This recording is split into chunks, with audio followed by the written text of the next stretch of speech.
দৃষ্টান্ত স্বরূপ বলতে চাই, দুইটা পক্ষ ঝগড়া হয়েছে, ঝগড়ার পরে একজন মারা গেছে, একজনের হাত পা ভেঙে গেছে। এটার বিচার করবে মসজিদের ইমাম, মুফতি সাহেব, মাদ্রাসার মুকামিল, কে করবে? সরকার, প্রশাসন, কোর্ট। কোন এক ব্যক্তি বেদনের সাথে ঝগড়া করে বউ তালাক দিয়ে ফেলেছেন, এই তালাকের ফতোয়া দিবে চেয়ারম্যান, মেম্বার, ওসি সাহেব, এমপি।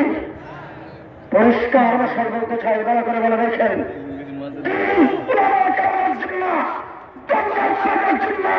নির্বাচন সুষ্ঠুভাবে করুন, রাষ্ট্রঘাটে কাজ করুন, উন্নয়ন করুন, আপনাদের জন্য চুল্লির কাছে থেকে মানুষের জান্নাত হেফাজত করুন, আপনাদের জন্য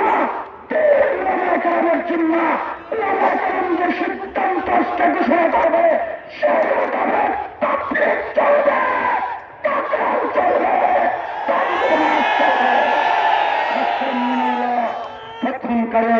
অবশ্যই মুমিনিন। আসসালামু আলাইকুম ওয়া রাহমাতুল্লাহ।